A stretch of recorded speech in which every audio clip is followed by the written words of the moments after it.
Pedir ao Senhor Jesus, os queridos amigos, que nos abençoem, nos inspirem. E no dia de hoje, a gente vai estudar esse tema aí do módulo 4, Aprendendo com as Curas, obsessões espirituais. Oba! Vai ser um tema para a gente estudar uma coisinha, né? Não, mas é melhor, Deus sabe, né? O que faz, né? Então, aprendendo com as curas, né? É um tema que a gente sempre fala nas casas espíritas, né? Sobre obsessão, desobsessão, reunião de obsessão, reunião de desobsessão. Esses estudos todos acaba sendo um tema bastante batido, né? Nos estudos espíritas. O interessante desse estudo de hoje é que ele traz a abordagem das passagens do Evangelho onde há situações de obsessões e das curas realizadas pelo Mestre Jesus de uma desobsessão, né, a partir de uma influência, de uma intervenção do Cristo. Né? Então, refletir que isso está presente em todo canto, não é uma epidemia, né, é um caráter epidêmico das obsessões, e citar essas passagens de obsessão do Evangelho. Né? Então, as ideias principais desse estudo, ele traz o seguinte, que pululam em torno da Terra, né? Ou seja, estão presentes em torno da Terra, na psicosfera do planeta terrestre, os maus espíritos, em consequência da inferioridade moral de seus habitantes. Aquela questão da sintonia, né? A atração. Né? Então, habitam espíritos imperfeitos, sintonizam espíritos imperfeitos. É toda uma característica de que se atraem, digamos assim. A ação malfazeja desses espíritos é parte integrante dos flagelos com que a humanidade se vê a braços neste mundo. A obsessão, que é um dos efeitos de semelhante ação, como as enfermidades e todas as tribulações da vida. Bom dia. Acho que é tua amiga aí, da vida, é a psicóloga, ali, ó. Da vida deve, pois, ser considerada como provação ou expiação. A obsessão, que é um dos efeitos de semelhante ação, como todas as enfermidades do corpo físico e todas as atribulações da vida, deve, pois, ser considerada como provação ou expiação e aceita com esse caráter. Está lá na Gênesis, né? E há no Evangelho diferentes relatos de cura de obsessões realizados por Jesus.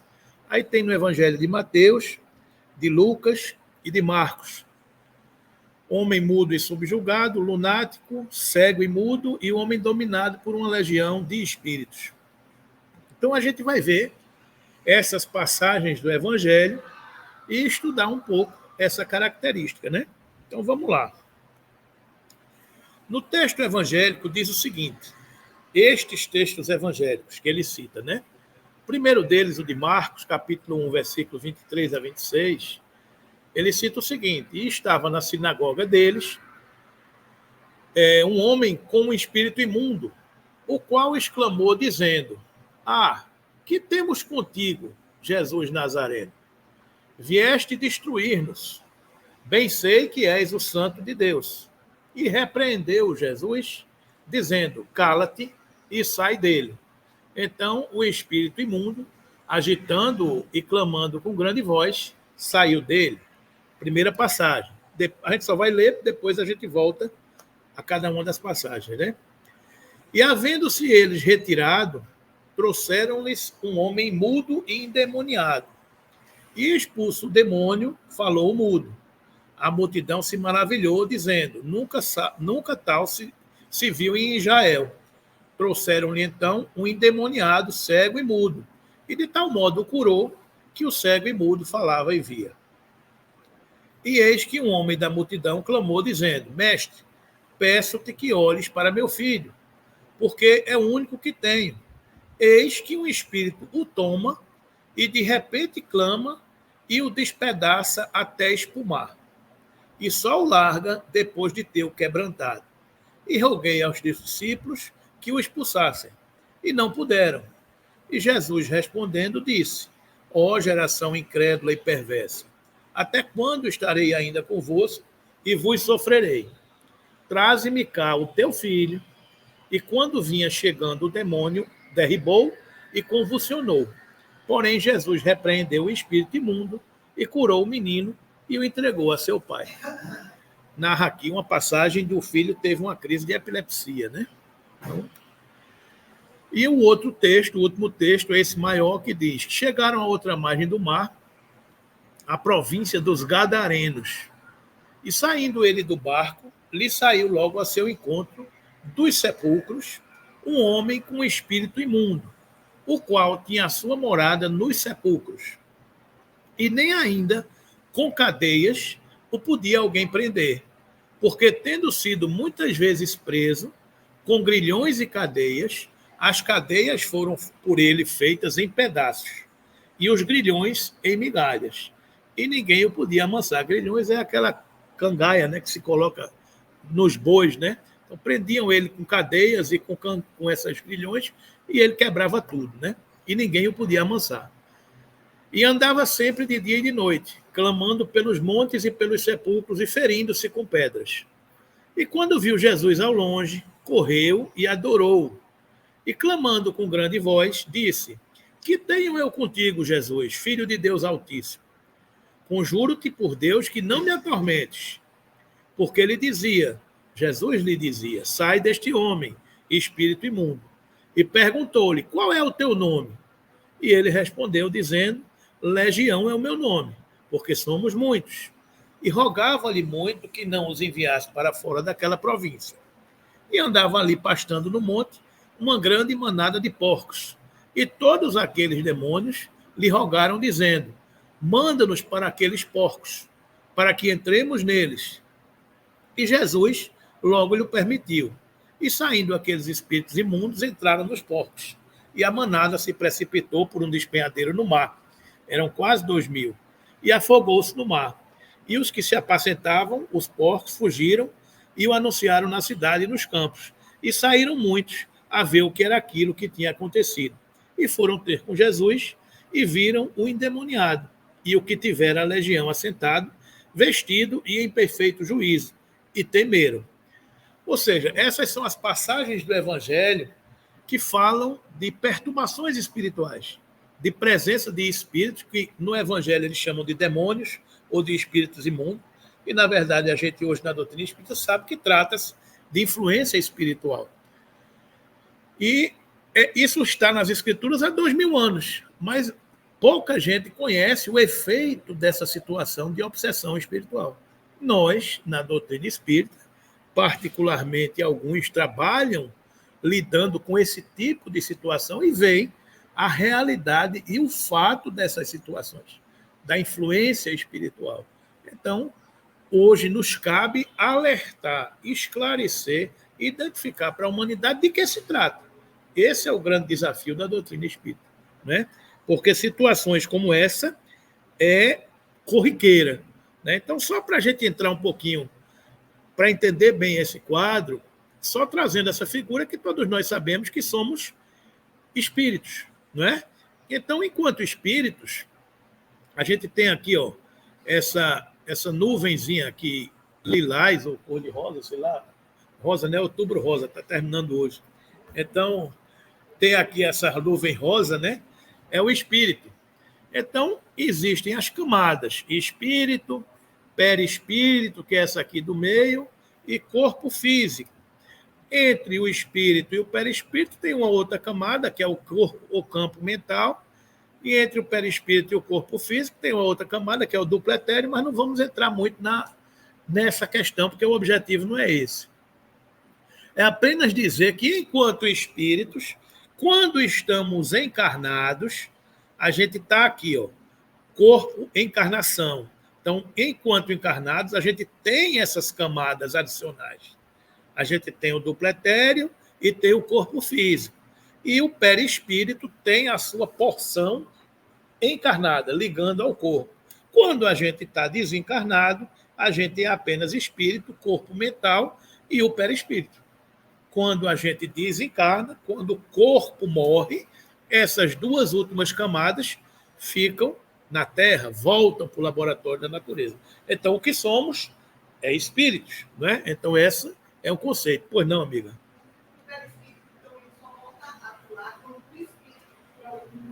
Não, não, não. Não, não. O perispírito tem um atributo do espírito. Ele é permanente ligado ao espírito. Ele dá forma ao espírito. Quando você diz assim, alguém viu um espírito, na verdade ele não está vendo um espírito, ele está vendo o perispírito. Porque o perispírito é o que dá forma ao espírito. Quando você vê algum médium dizendo, eu vi um espírito, sentou-se aqui na cadeira. Tem um espírito sentado aqui na cadeira. Você está vendo o perispírito daquele espírito. Você vê a forma que ele apresentar para você.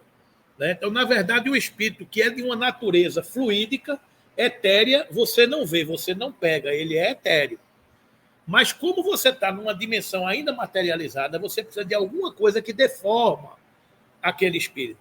Essa coisa que dá forma ao espírito é o perispírito. Jorge Elahá faz uma coisa muito interessante, uma simbologia muito interessante, que ele fala da caneta. Né? Deixa eu ver se eu tenho uma caneta aqui para explicar para vocês. Eu ouvi dizer.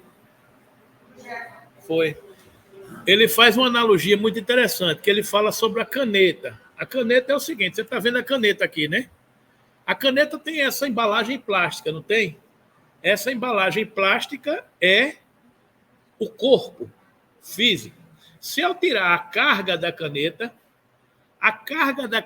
tem uma embalagenzinha plástica que segura e que dá forma ao líquido da tinta, não é? Então, esta embalagenzinha plástica é o perispírito e a tinta é o espírito. Então, é uma analogia dessa situação, né? Então, pois não.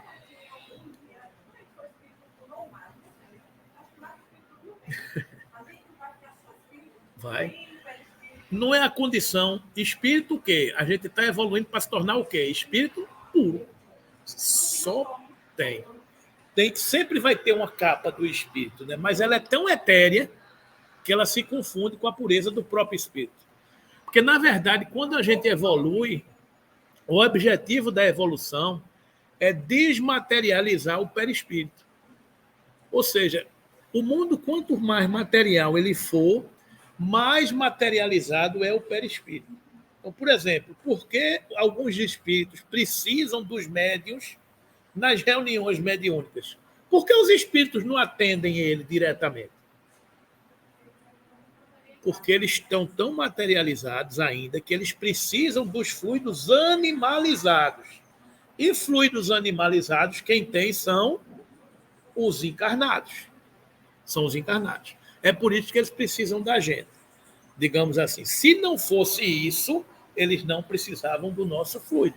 Então, eles trazem os espíritos para as reuniões mediúnicas ou outras assembleias que outros médios de diferentes religiões fornecem matéria anímica para beneficiar os espíritos ainda materializados e presos à matéria.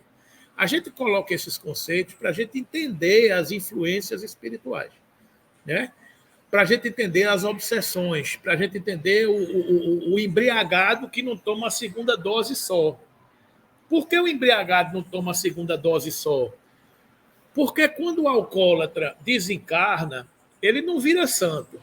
Ele continua gostando de beber álcool.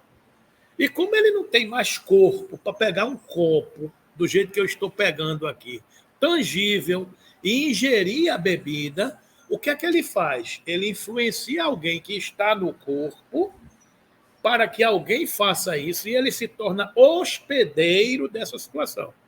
Quando você está bebendo o corpo, quando você digere o álcool, os vapores etíricos se tornam fluídicos e a influência espiritual suga aquela energia uma vez que ele está acoplado. E quando ele suga, ele tem a sensação de estar sugando, solvendo aquele líquido. É isso que eu estou tentando explicar para vocês do que é uma obsessão. Assim é com o sexo, os prazeres sexuais, assim é com a comida, o glutão, assim é com a maledicência, a violência. Você é envolvido por aquele psiquismo doentio, do jeito que está dito aqui no começo, né? Pululam em torno da Terra os maus espíritos. Quem são os maus espíritos? são os espíritos que têm malpendores, mais ligados às coisas da matéria do que às coisas do espírito. E esses aproveitam-se dos hospedeiros, que somos nós, que estamos na Terra, para saciar os seus desejos, que não se libertaram dele. Simples assim. São as leis que o Espiritismo nos ensina. Entendeu? Então é por isso que a gente precisa entender o que é que nós somos. Então, por exemplo, nessa camada do duplo etéreo, o que é essa camada do duplo etéreo? É uma camada onde fica armazenado o fluido vital. Vocês podem observar nessas figurinhas aqui que tem 7 coisinhas preto aqui. 1, 2, 3, 4, 5, 6, 7. Estão vendo aqui? 7 coisinhas disso aqui. Sabe o que é isso? São os chakras, os centros de força. Os principais, porque tem mais de 300 no nosso corpo físico. Bom dia. Mais de 300 no corpo físico. Mas os principais são esses. O que é que você faz na sala de passe? Você dá um passe no chakra. Então, você tem o mais energético dele, que fica no alto da cabeça, é esse daqui, é o pineal. Você tem o frontal, que fica no cruzamento aqui do nariz com... Você tem o laríngeo, o cardíaco, que é esse aqui na altura do peito, o laríngeo na altura da garganta, o gástrico na altura do estômago, o genésico na altura das regiões sexuais e o esplênico em cima do baço. E cada um desses chakras está ligado a determinados órgãos fisiológicos, que ele está fazendo uma cara de... Cada um desses chakras, ele está ligado aos órgãos fisiológicos do corpo físico. Então, o fluido vital, sadio ou não, ele passa por aí. Quando você dá um passe, você está beneficiando o corpo espiritual.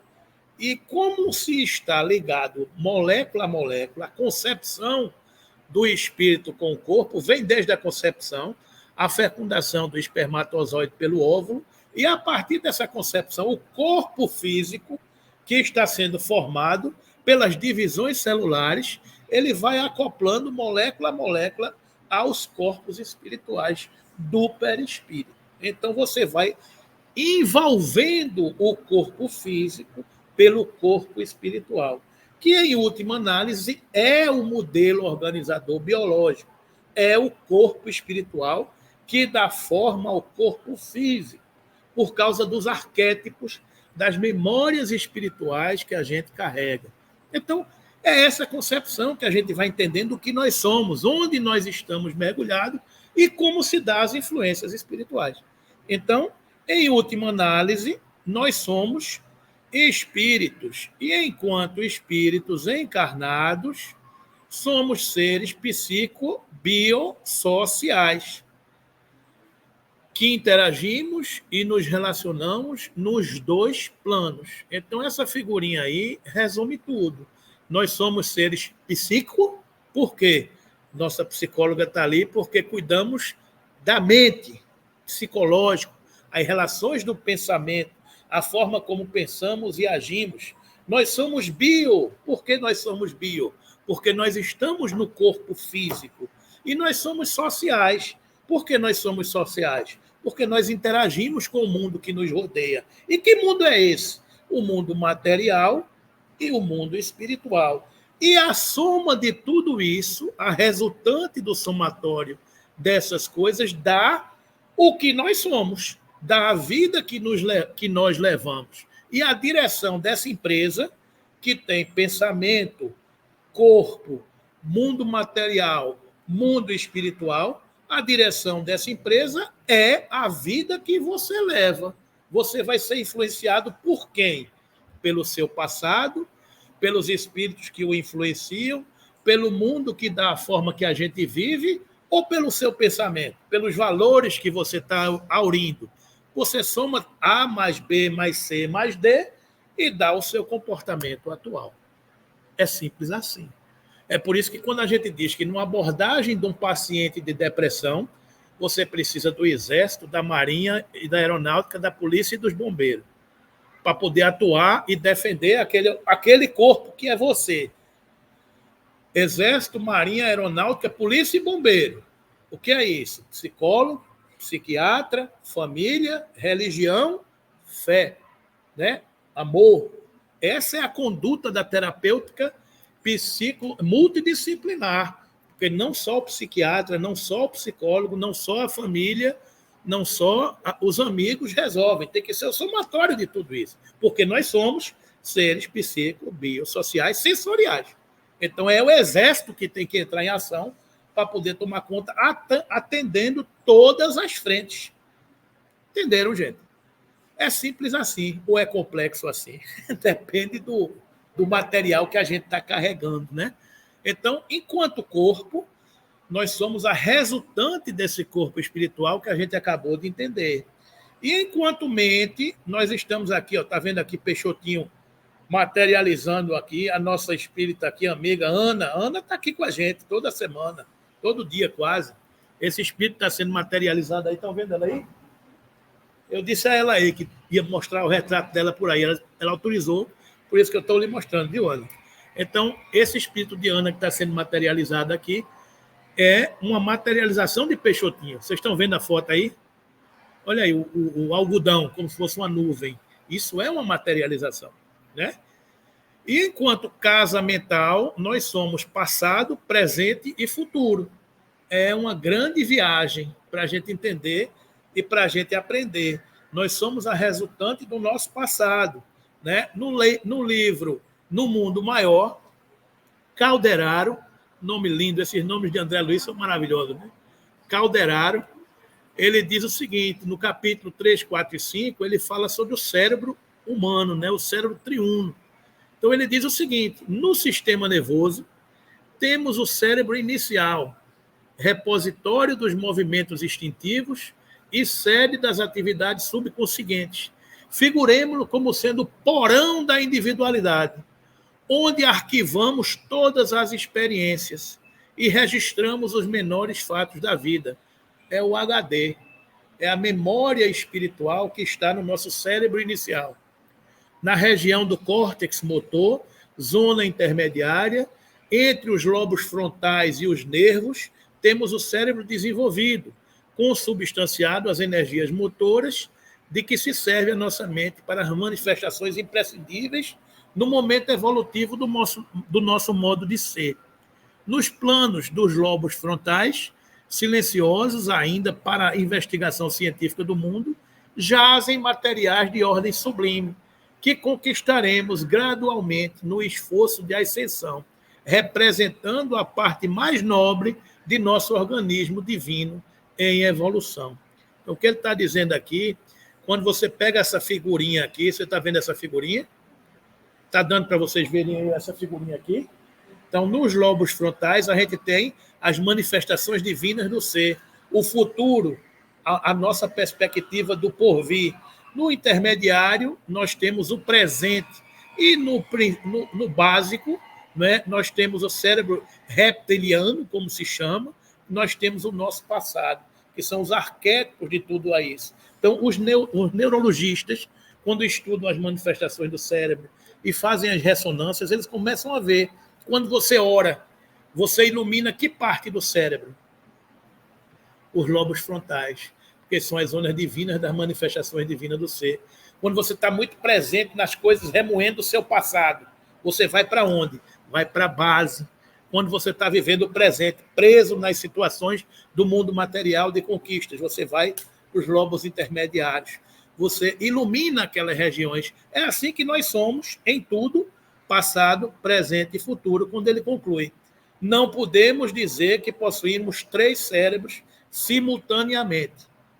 Temos apenas um, porém, se divide em 3 regiões distintas. Tomemo-lo como se for um castelo de 3 andares. No primeiro, situamos a residência de nossos impulsos automáticos, simbolizando o sumário vivo dos serviços realizados. No segundo, localizamos o domicílio das conquistas atuais, a vida presente, onde se erguem e se consolidam as qualidades nobres que estamos edificando. E no terceiro, temos a casa das noções superiores, indicando as eminências que nos cumpre atingir. Num deles, no térreo, na questão do passado, nossos impulsos automáticos moram o hábito e o automatismo. No outro, residem o esforço e a vontade, encarnação atual. E no último, demoram o ideal e a meta superior a ser alcançada. Distribuímos desse modo nos 3 andares o subconsciente, o consciente e o superconsciente. Como vivemos, possuímos em nós mesmos o passado, o presente e o futuro. Tudo isso, gente, é a doutrina espírita projetando luz para a gente entender o que somos e as manifestações espirituais que nos atingem. Ok, gente? Estes capítulozinhos virou um livro chamado O Cérebro Triuno, de 3 autores, Décio Andoli Júnior, Ismênia Prado e Dr. Sérgio Lopes, eu acho que é um psiquiatra gaúcho. Esses 3 autores escreveram este livro, O Cérebro Triuno, que fala dessa perspectiva do cérebro humano. Né? Então, é maravilhosa essa doutrina espírita, que ele pega um capítulo e vira uma obra de pesquisa e de desenvolvimento. Né?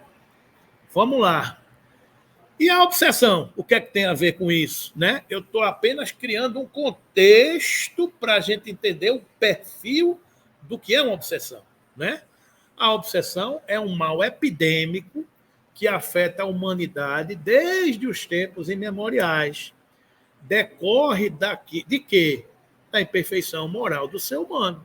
Da mesma forma que as doenças resultam de uma imperfeição física. Né? Está lá na Gênesis, capítulo 14. Allan Kardec classifica a obsessão em 3 níveis, conforme a gravidade ou a intensidade do problema. Uma obsessão simples, uma fascinação ou uma subjugação. Livro dos Médiuns, capítulo 23. Chama-se obsessão a ação persistente que um espírito mau exerce sobre o indivíduo. Apresenta caracteres muito diferentes, que vão desde a simples influência moral, sem perceptíveis sinais exteriores, até a perturbação completa do organismo e das faculdades mentais. Também está no capítulo 14 da Gênesis. A obsessão simples é de ocorrência comum e raras são as pessoas que em algum momento da existência não lhe tenham sofrido a ação. O obsessor se imiscui na vida da pessoa, alimenta-lhe as ideias fixas que, se mantidas, afetam o equilíbrio emocional e psíquico. Surgem como efeito de inquietações, desconfianças, inseguranças, enfermidades que conduzem a pessoa ao leito. Divaldo Franco, Nas Fronteiras da Loucura, de Manuel Filomeno de Miranda. A obsessão simples é parasitose comum em quase todas as criaturas, em se considerando o natural intercurso psíquico vigente em todas as partes do universo, tendo-se em vista a infinita variedade das posições vibratórias em que se demoram os homens. Estes sofrem quando influem em tais faixas, sintonizando por processo normal com os outros comensais aí situados. É aquele seu diálogo ontem com Isabela. Você estava conversando sobre isso. A gente, quando vai para uma determinada faixa de pensamento, a gente se aproxima dessas sintonias. Então, o que ele está dizendo aqui, tendo em vista a infinita variedade das posições vibratórias em que se demoram os homens. Estes sofrem quando influem em tais faixas, sintonizando. Obsessão é uma questão de sintonia por processo normal com os outros comensais aí situados. Enquanto estamos aqui refletindo, pensando nas coisas de cima, a região do nosso cérebro que está iluminada são os lobos frontais, porque a gente está pensando nas coisas de Deus, nas coisas de cima. Assim é quando você está em prece. Mas quando você está mergulhado nas coisas do mundo, você desce a faixa vibratória e você pode se encontrar nessa faixa vibratória com outros espíritos que estão por ali. Se você desce mais ainda e vai para os seus instintos inferiores, você vai encontrar com outras almas comensais por aí também situados. Estão entendendo, gente? É um dial do rádio que a gente tinha antigamente. Hoje em dia é tudo digital. Hein? Claro, oscilar.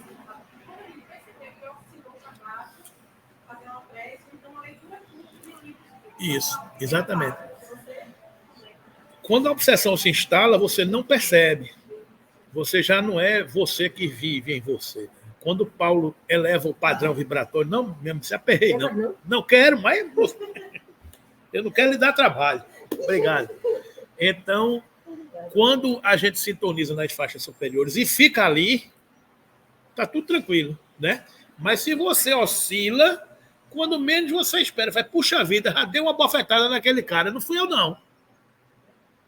Foi a sua capacidade inferior que acordou, digamos assim. O ser que vive em você também.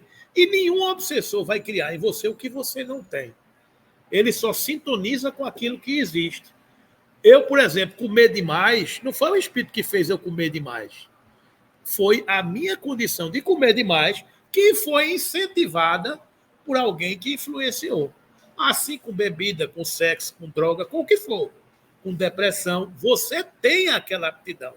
Apenas o espírito acopla porque sintoniza naquela mesma faixa de aptidões. Pois não, meu amigo?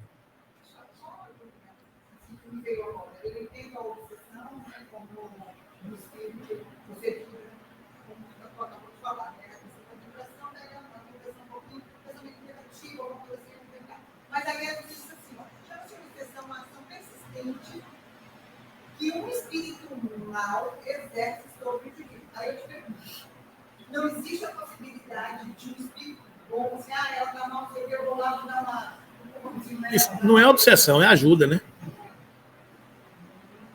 Aí é uma ajuda. Mas existe essa possibilidade. Um espírito, claro. Claro.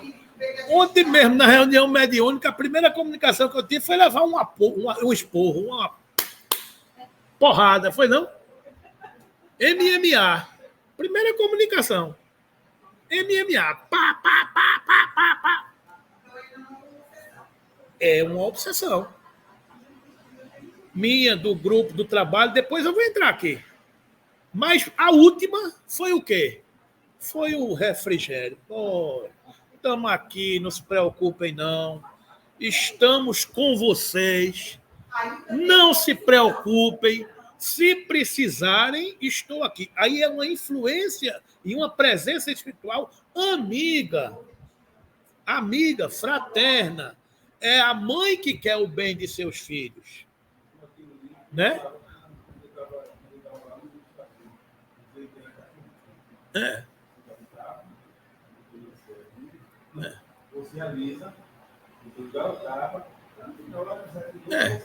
É o morcego, né? Morde e sopra, né?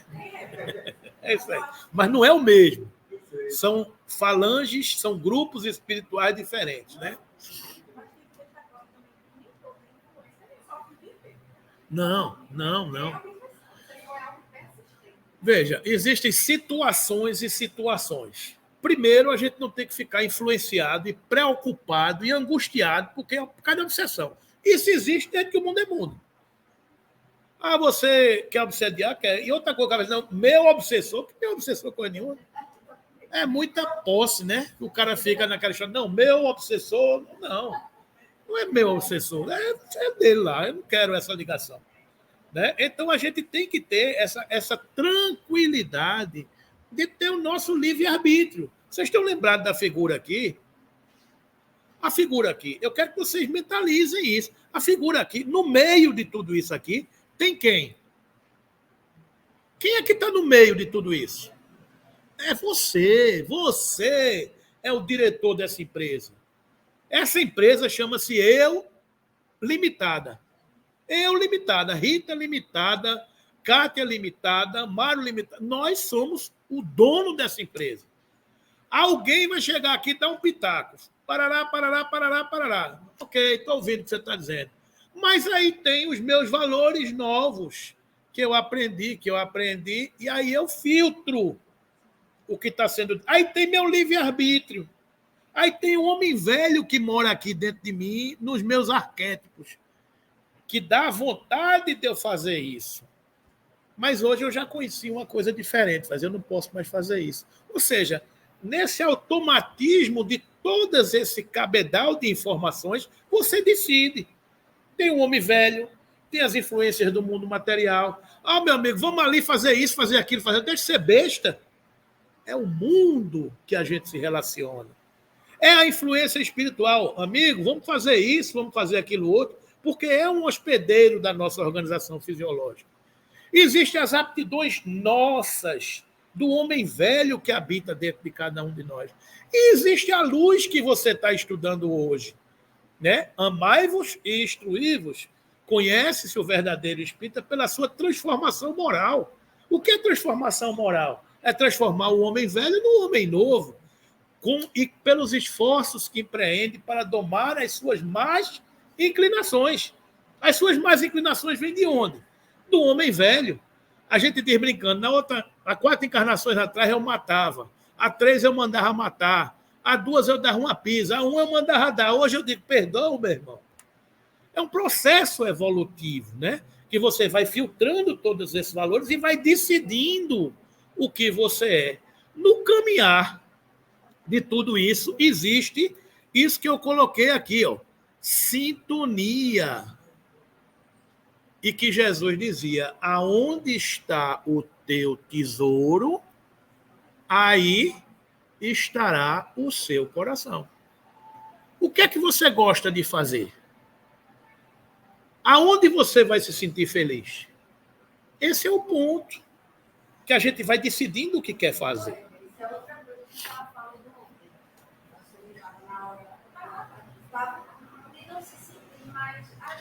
Foi claro. Tá ali só o corpo. Tá ali só o corpo, mas a alma não tá, não. É.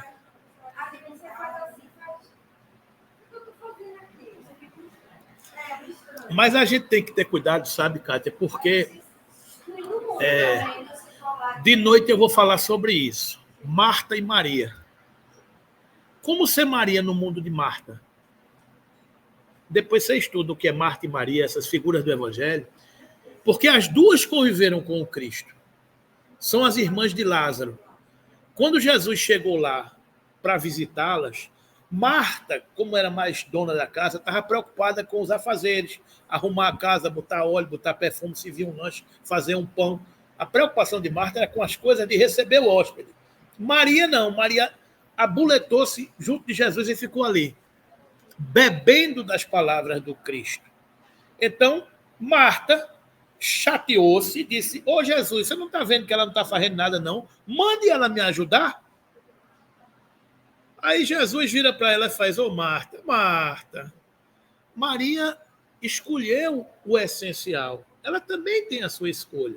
E não vai perder esse essencial. Então, nem Jesus recriminou Marta, que estava cuidando dos afazeres da matéria, nem recriminou Maria, que estava ali aproveitando aquele instante que um espírito feito Jesus passou por ali para beber ao máximo as suas informações. Então, como é que você é Maria no mundo de Marta? Mas como é que é isso? Como é que você vive nesses desafios de ser do mundo sem ser do mundo? De viver no mundo sem ser do mundo? Então, às vezes a gente tem essa sensação, porque a gente começa a ter lampejos de luz diante de séculos de escuridão. Um novo homem começa a surgir. E quando esse novo homem começa a surgir, ele é capaz de perdoar, ele é capaz de entender, ele é capaz de compreender, ele é capaz de abraçar o obsessor. Como a gente chega numa reunião e fala, meu irmão, eu quero acabar com você, mas meu irmão, Jesus ama você e a mim também. Você quer me acabar comigo? Vamos acabar, vamos junto. Mas a gente morre abraçado. Porque é uma causa nova que toma corpo no seu ser. Né? Então a gente torna-se diferente. Né? Algo de misterioso acontece na cripta misteriosa do nosso coração. O filho encontrou seu pai em dimensão de eternidade. A poesia de Emmanuel, quando ele fala da glória cristã, há algo de misterioso acontece na cripta misteriosa do seu coração. O filho, cada um de nós, encontrou seu pai, em perspectiva de eternidade. Isso é uma coisa linda. Quando você encontra, se depara com essa, você se deslumbra. Nesse instante maravilhoso, deslumbra-se a alma humana. Você se deslumbra diante da perspectiva da luz, da imensidão, não é? É por isso que a gente vai se transformando. É por isso que no caminhar disso a gente vai se libertando do homem velho, cheio de pendores, de dificuldades, de problemas, e desobsessão é o processo natural da humanidade, que nós estamos aqui no processo de desobsessão. Em grandes palavras, numa grande síntese, todos nós estamos mergulhados num grande processo de desobsessão. Porque nós estamos nos libertando do homem velho, das influências deletérias, de todos os maus pendores. Esse é o ponto. Então não tem essa preocupação. O obsessor, beleza, tenho 1, 2, 10, 50. Mas estou caminhando para me libertar deles, porque eu sigo ao Cristo. Eu tento seguir ao Cristo da melhor maneira possível.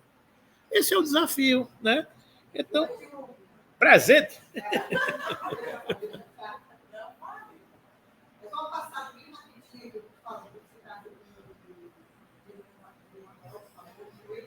Foi. Era o quê?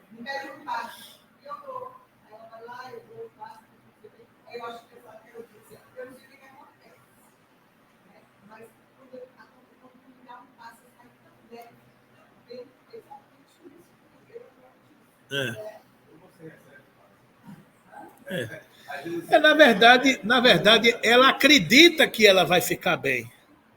Então, ela transfere para você o que a fé dela transformou, né? Tem que aprender os dois. Os dois têm que aprender. Nem seu passe é santo, nem a capacidade dela de receber é incapaz. É a cura da mulher hemorroíça. Não, eu estou dizendo, é a cura da mulher hemorroíça que a gente estudou há 2 semanas atrás. O receptor recebe e o doador doa. Quando se juntam as duas coisas, estabeleceu-se a cura, digamos assim. A paz e a harmonia. Né? Porque a gente tem que ter cuidado com isso, Rita. Por que eu estou dizendo isso? Porque a gente tem que ter cuidado com isso. Porque os papas passe, que muitas vezes estão presentes nas reuniões diversas por aí, eles assistem a palestra, não ouve absolutamente nada, não fica 5 minutos de palestra, porque ele quer tomar o passe. E quando chega na hora da passe, ele fura a fila, ele vai na frente de todo mundo, ele não respeita. Bom, isso é outro problema. É um problema da educação moral, né? E às vezes ele só quer tomar passe com fulano, porque o passe de fulano é diferente. Eu sinto uma coisa assim, eu sinto uma coisa assada. Isso é problemático, isso é perigoso a gente ter essa situação.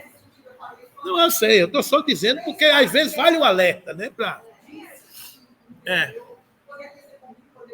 Qualquer outro, né? Mas a gente sempre dizer isso, não sou eu, somos todos instrumentos, digamos assim, né? Mas vamos lá. A fascinação tem consequências mais graves que a obsessão simples, é uma ilusão produzida pela ação direta do espírito sobre o pensamento do médium obsidiado, que, de certa maneira, lhe paralisa o raciocínio. Em geral, o fascinado não acredita que está sendo enganado. Essa é a sutileza. O fascinado acha que não, é os outros, não sou eu não, é os outros que estão errados, né? Então, em geral, não acredita que está sendo enganado. O espírito tem a arte de lhe inspirar confiança cega, que o impede de ver o embuste, ainda quando este absurdo salta aos olhos de toda a gente. Então, situações de vaidade, de orgulho, levam muito a gente a esse lado, né? Você começa a se achar, começa a não pisar mais na terra, começa a andar nas nuvens, né? Porque se acha o centro das atenções. Então, isso é muito perigoso. A gente sair do canal da humildade. Trabalhadores espíritas, religiosos, médios, passistas, tem todas essas preocupações. Por isso que a gente fica preocupado. Atendentes, fraternos. Acaba vendo aqui, não, eu só quero falar com fulano. Porque fulano é que diz o que eu quero ouvir. Fulano fala comigo mediunizado. Fulano faz não sei o quê. A gente tem que ter muito cuidado com isso, para a gente não criar os igrejismos.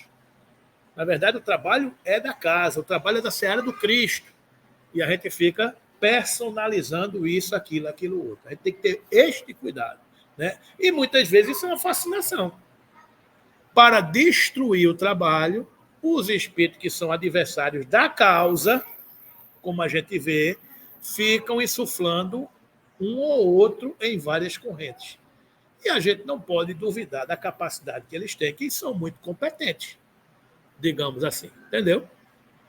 A fascinação ocorre por meio de persistente indução telepática produzida pelo obsessor sobre a mente do obsidiado. Esta ação repercute no corpo físico, que paulatinamente se revela debilitado e enfermo em razão do vampirismo associado ao processo. À medida que o campo mental da vítima cede à influência obsessiva, assimila não apenas a indução telepática, mas também as atitudes e formas de ser do seu hóspede. Está lembrado daquela figurinha? Está tudo conectado, está tudo ligado. Vamos voltar para a gente entender aqui. Está lembrado da figurinha aqui? Está aqui, o perispírito, do pletério e o corpo físico. Nós estamos aqui.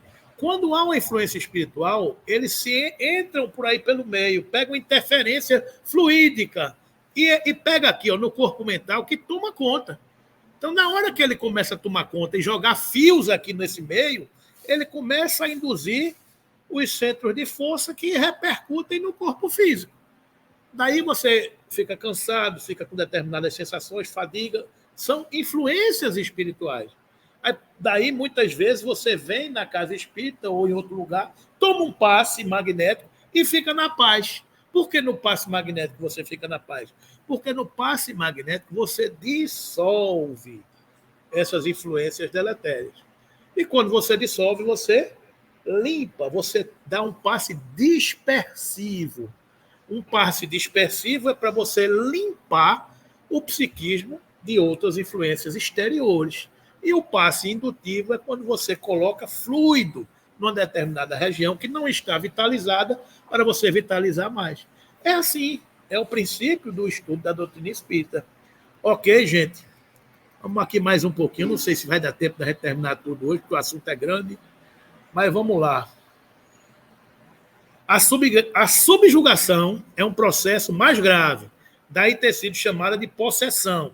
No passado, uma vez que há domínio mais severo do obsessor sobre o obsidiado. A subjugação é uma constrição que paralisa a vontade daquele que sofre e o faz agir a seu malgrado. Numa palavra, o paciente fica sob um verdadeiro jugo. Então, Kardec classifica a obsessão simples, fascinação e subjugação.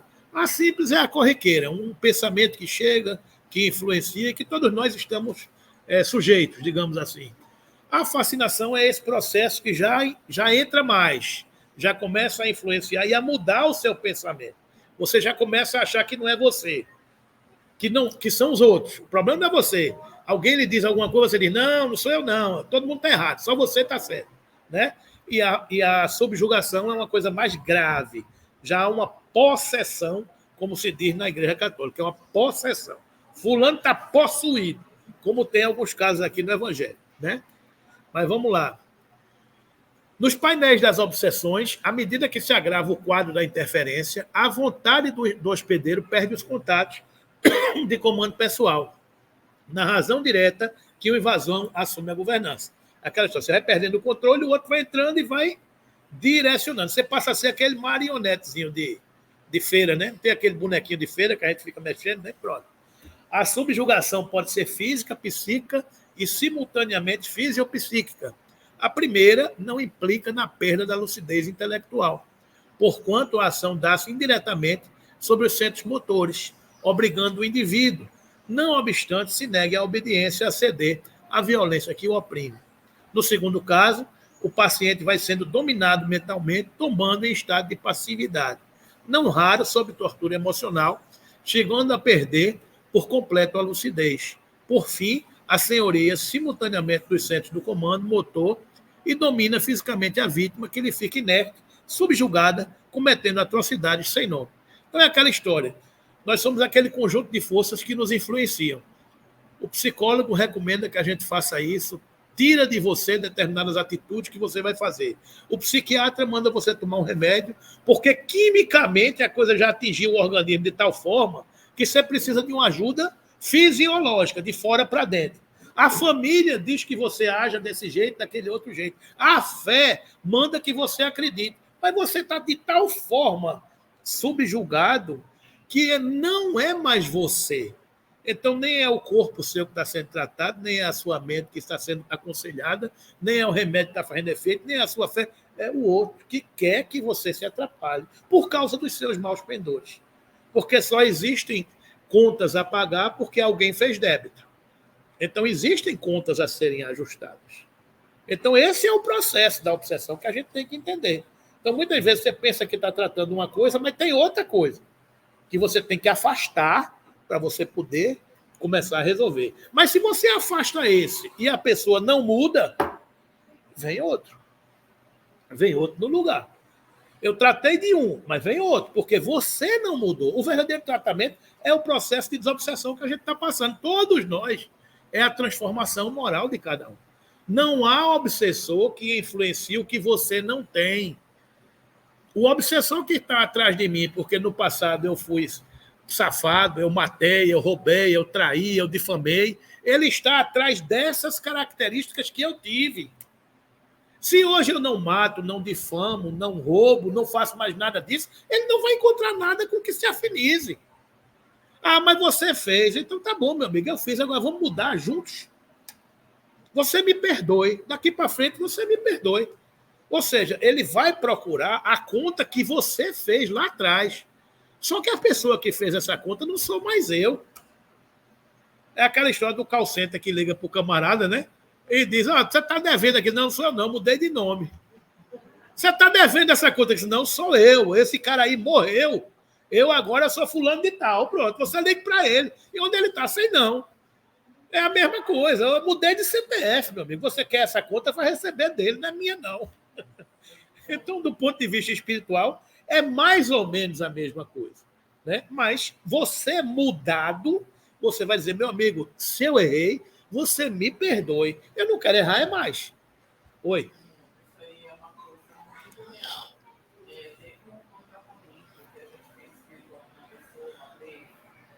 E a pessoa sofreu muito, ela começou a implorar, e a minha ajuda, e foi feito 3 sessões dessa pessoa. Os espíritos, assim, raivosos, que ninguém queria ajudar, eles bem pesados. Na última reunião, veio um espírito com muita raiva e falou assim: vocês já perguntaram para ela se ela quer que a gente saia de lá? Você acredita? Aí, depois, no final, veio o protetor da casa, prometeu que a gente colocasse continuar fazendo. Mas aí, quando eu fui visitá-la, eu fui conversar, ele veio isso, né? E eu fui conversar com ela, no momento que eu pedi a ela que perdoasse, porque eu estava ligado ao perdão, que ela não conseguia perdoar a pessoa que tinha feito mal, aí ela colocou assim, muita forma, tipo assim, a culpa é dessa pessoa, de estar assim, ela culpa a pessoa. Vera, na verdade, as pessoas acham que o processo de transformação moral é um remédio que você vai na farmácia, compra, toma, de 8 em 8 horas, passa uma semana tomando, depois fica curado. Pessoas mandam mensagem para você, só bota meu nome na reunião. Eu não vou poder ir para a reunião hoje não, mas bota meu nome, porque aí eu vou ficar curado. Mas eu estou indo para farra, para balbúrdia, para confusão, agora bota meu nome. Ou seja, é a vacina que você quer tomar, é comungar os domingos na missa, é tomar o passe na casa espírita, é fazer as coisas que você acha que está em dia com as coisas de Deus. Porque ninguém quer a transformação todos os dias, todas as horas. A gente quer tomar um remédio, eu vou comer esse chocolate aqui e vou mudar a minha vida. Como se isso fosse suficiente para eu transformar o meu processo de desobsessão. O processo de desobsessão é um processo de transformação moral de uma vida, é não ser mais um homem velho. Não é mais viver como antigamente. É ser uma pessoa nova e renovada. Esse aqui é o processo.